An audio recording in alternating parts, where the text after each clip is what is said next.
ማንኛውም የሥራ ዘርፍ ላይ ልትገኙ ትችላላችሁ። ተማሪዎችም ሆናችሁ ኦር ደግሞ ሌላ የቢሮም ሆነ በተለያየ ስራ ውስጥ ብትገኙም ሳይድ ኢንከም ያስፈልገኛል ብላችሁ እያሰባችሁ ከሆነ ይሄ ቪዲዮ ለእናንተ ነው።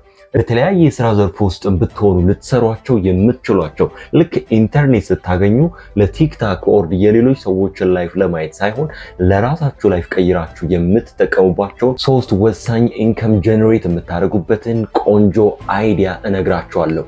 ይሄ አይዲያ ሰማይ ላይ ያለ ኦር ሰማይ ምድር ይባሉ ይሄ ሰማይ ቤት ላማን ላይ የሚባለው ኮንሰፕት ሳይሆን የምር አክቹሊ መሬት ላይ የወረደ እኛ እየሰራንባቸው የምንገኝባቸውና እናንተስ ለምን እንደማትሰሩት ግራ ይገባኛል። ነገር ግን እስቲ እነዚህ 3 ሐሳቦች ልንገራችሁ። ኮሜንት ላይ እየሞከራችሁ ከሆነ እየሞከርኩ ነው ትሬንድ አትዛለች እየሞከራችሁ ከሆነ አሳውቁኝ። ካልጀመራችሁት ደግሞ ይሄ ቪዲዮ እንደማንቂያ ይሆናችሁና ጀምሩት። በደንብ ሐሳቡን አስረዳችኋለሁ ማለት ነው። እዚህ የዩቲዩብ ቻናል አዲስ የሆናችሁ ሰዎች ማይ ዲጂታል ነው ገብታችሁ ሰብስክራይብ ብታደርጉ እንዲህ የመሰሉ ቆንጆ ቪዲዮዎችንና ሌሎች ከዚህ ቀደም የተለቀቁ ስኪል ላይ ቤዝድ ያደረጉ ቴክኖሎጂ ነክና የተለያዩ ሶፍትዌሮችን በቀላሉ ኢንትሮዲዩስ እያደረግንላችሁ የምንገኝበት ቆንጆ ዩቲዩብ ቻናል ነው። ሰብስክራይብ በማድረግ እንድትጀምሩ ጋብዛችኋለሁ።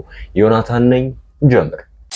በዛሬው ቆይታችን እንግዲህ ስልካችን ሲኖረን ኦር ፒሲ ብዙ ጊዜ ፊልም ይታይበታል። ስልክ ደግሞ በቀን ውሏችን ውስጥ ኢንተርኔት ከተገኘ ወይ ያላችሁበት የመስሪያ ቤታችሁ ኢንተርኔት፣ ተማሪ ከሆናችሁ የግቢው የላይብረሪ ዋይፋይ፣ ለቲክቶክ ኦር የሌሎች ሰዎችን ሙቪ የሌሎች ሰዎችን ታሪክ እያያችሁ ብቻ ከሆነ ስፔሻሊ 20 ላይ ከሆነ ያላችሁት በጣም ህይወታችሁን ሚዘረብል እያደረጋችሁት ነው።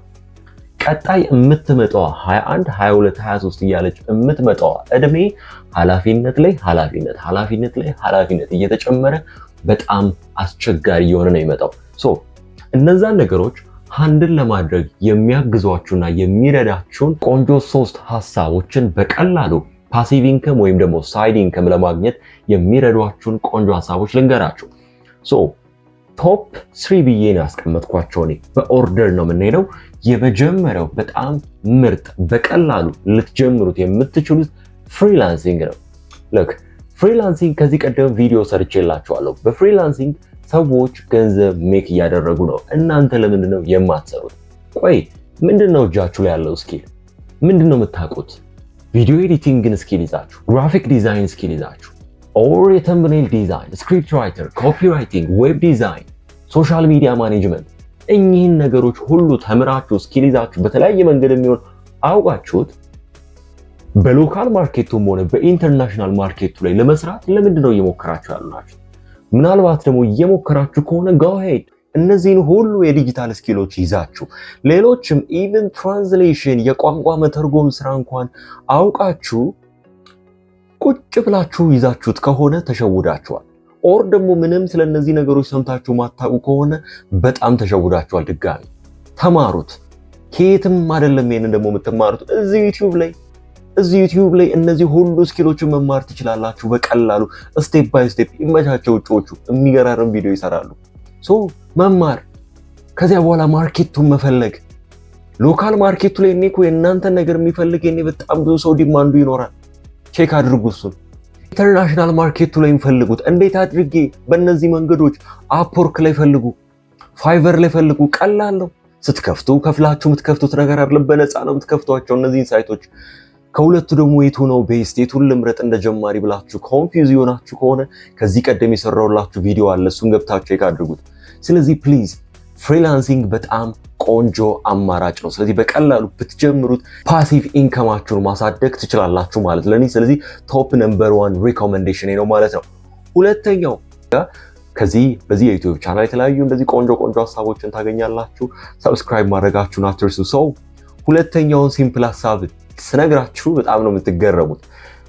እቆጣችኋለሁ እዚህ ጋር ልክ ስለሚያበሽቀኝም ማለት ነው። ሁለተኛው ቤስት ሐሳብ ኮንተንት ክሬሽን ነው። የትምህርት ቤታችሁን ዋይፋይ ሰራተኞች ከሆናችሁ የምትሰሩበትን ተቋም መስሪያ ቤት ዋይፋይ ወይም ኢንተርኔት አክሰስ ለምንድን ነው የምታውሉት? የሌሎች ሰዎችን ላይፍ የሌሎች ሰዎችን ህይወት ለማየት ብቻ። ይህ በጣም ነው የሚያናደው። ለዚህ ነው ይገርመኛል የሚያበሽቀኝ። ለምን ለራሳችሁ አትጠቀሙትም? እናንተ የሆነ ኮንተንት ክሬት ለማድረግ የሚገርም ሐሳብ እናንተ ውስጥ ይኖራል። እርግጠኛም ነኝ በደንብ ይኖራል። እንዴ ሰዎች እንደው ቢጠፋ የቀን ውሏችሁን ቭሎግ እንኳን ሰርታችሁ በቲክቶክ በዩቲዩብ ብትለቁት በጣም ብዙ ተመልካች ነው ያለው። ኮንተንት ክሪኤሽንን ጀምሩት። እስቲ ምን እንደሚሆን እስቲ እንደው ዝም ብላችሁ ጀምሩት ይሄን ቪዲዮ። ከዚህ ቀደም እንግዲህ እንዲህ አይነት ሐሳቦች ጀምሩ ሰምታችሁ እንኳን ካልጀመራችሁ ይሄን ቪዲዮ ስታዩት እስኪ እንደው ይሆን ብላችሁ እንደው እስቲ ጀምሩት። ዘራ እንዲህ ስል ግን ጥንቃቄ ማድረግ ያለባችሁና በጣም ብሽቅ የሆነ የነሱንም ህይወት ሚዘረብል የሚያደርግ ለሌላም ሰው ህይወት ኃላፊነት የሌላቸው ኮንተንቶች ደግሞ ልክ እንደምናያቸው በተሳስታችሁ እንደሱ አይነት እንዳትጀምሩ። ስብዕናችሁን ባህላችሁን የሚጠብቅ ነገር መሆን አለበት። ምክንያቱም እንደዛ ዲሲፕሊን ሆነው የሰሩ በጣም ትልልቅ ደረጃ የደረሱ መዓት ናቸው። የነዛን መንገድ መከተል። ስለዚህ ኮንተንት ክሬተር መሆን ሁለተኛውና ቤስት ሐሳብ ገቢያችሁን በፓሲቭ ኢንከም ኦር ደግሞ በሳይድ ኢንከም ለመጨመር የሚያግዛችሁ ቀላል አማራጭ ስለሆነ ማለት ነው። በዚህ መንገድ ኮንተንት ክሬሽንን ጀምሩት። ስልካችሁ ላይ ያለውን ቲክቶክ ምን እያደረጋችሁበት ነው? ስልካችሁ ላይ ያለውን ዩቲዩብ ምን እየሰራችሁበት ነው? አሁንም የሌሎች ሰዎችን ብቻ ህይወት ነው የምታዩበት? አሁን አይበቃም? ዛሬ እንኳን እስቲ ስኪል ከሌላችሁ የሆነ ስኪሎችን ቼክ አድርጉት። እኔ ስኪል ምናምን ነገር ቆይ ለሱ ገና ነኝ ካላችሁ ቭሎግ ዴይሊ ላይፋችሁን ቅረጹት፣ ኤዲት አድርጉት፣ ፖስት አድርጉት። ከዛ በኋላ ገንዘብ እንዴት ነው የሚሰራው በኮንተንት ክሬሽን ሎክ ዩቲዩበር ከሆናችሁ 4000 ዋች አወር እና 1000 ሰብስክሪፕሽን ላይ ስትደርሱ ራሱ ዩቲዩብ እናንተን መክፈል ይጀምራል። በዚህ መንገድ መክፈል ይጀምራል። የምትሰሩ ኮንተንት ይወስራል፣ ሾርት ሲሆን ነው በሌላ መንገድ ይከፍላችኋል። ቲክታክ ላይ ስትመጡ ኢትዮጵያ ላይ ቀጥታ ገንዘብ አይከፍልም። ነገር ግን ብራንድ ብለን የምንጠራው ነገር አለ፣ ፐርሰናል ብራንዲንግ። በፐርሰናል ብራንዲንግ ሰዎች ማስታወቂያ እናንተ ቆንጆ ፎሎወር ጥሩ ቁጥር ካላችሁ እናንተን ፕሮዳክቶቻቸውን እንድታስተዋውቁላችሁ በደንብ አድርገው ነው የሚጋብዟችሁ። ኮንተንት ክሬሽን ቆንጆ መንገድ ነው። ፕሊዝ ጀምሩት። ሶስተኛው ደግሞ በዛሬው የመጨረሻ ጀባ እምላችሁ እንደው እነዚህ ነገሮች ሁለቱ አልችላቸውም ያለኝ ስኪል ደግሞ ይሄ ነው የምትሉት ከሆነ ሶስተኛው መንገድ ዲጂታል ፕሮዳክቶችን መሸጥ ነው። እነዚህ ዲጂታል ፕሮዳክቶች ምንድን ናቸው? ልንሸጣቸው ምንችላቸው? ሉክ ቴምፕሌት ብለን የምንጠራቸው ነገሮች አሉ። ለምሳሌ የዲዛይኒንግ ቴምፕሌት። ሰዎች ስለ ስኪል አውርተናል አይደለ? ግራፊክ ዲዛይነር የሆነ ቀለል ያለ የተሰራ ተምኔል ሰዎች ለመስራት ከሚለፉ እናንተ ቆንጆ ቴምፕሌት ካዘጋጃችሁ እሱን ምን ማድረግ መሸጥ። ለምሳሌ ይሄ ካንቫ ብለን የምንጠራው ሶፍትዌር አለ። ካንቫ ላይ የተሰሩ ቴምፕሌቶች አሉ። እነሱ ሁሉ ቴምፕሌቶች ዝም ብለው የመጡ ነገሮች አይደሉም። ወይ በሞክ የተሰሩ ናቸው ኦር ደግሞ ሰዎች ፕራክቲስ አድርገውት ሸጠውት የመጡ ቴምፕሌቶች ናቸው።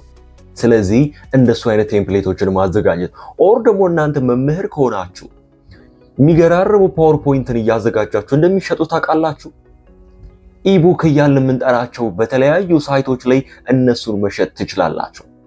የኖሽን ቴምፕሌቶችን እና ሌሎች ዲጂታል ፕሮዳክቶች ልክ አሁን የምታዩቸውን አይነት ዲጂታል ፕሮዳክቶችን አስቡ፣ አቅዱ፣ አዘጋጇቸው። አንዴ ካዘጋጃችሁ በኋላ እናንተ እነሱን መቸብቸብ ነው።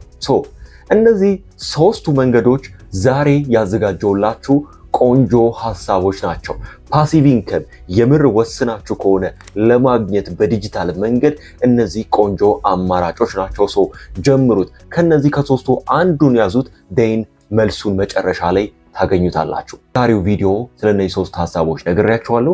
በቀጣይ በሌላ የማይ ዲጂታል ቪዲዮስ ከምንገናኝ ድረስ ከዚህ ቀደም የተለቀቁ የማይ ዲጂታል ቪዲዮ ሰርቼ ለቅቄላችኋለሁ። እነሱ ቪዲዮ ገብታችሁ ተመልከቱ። ማይንድ ሴታችሁን አሳድጉት።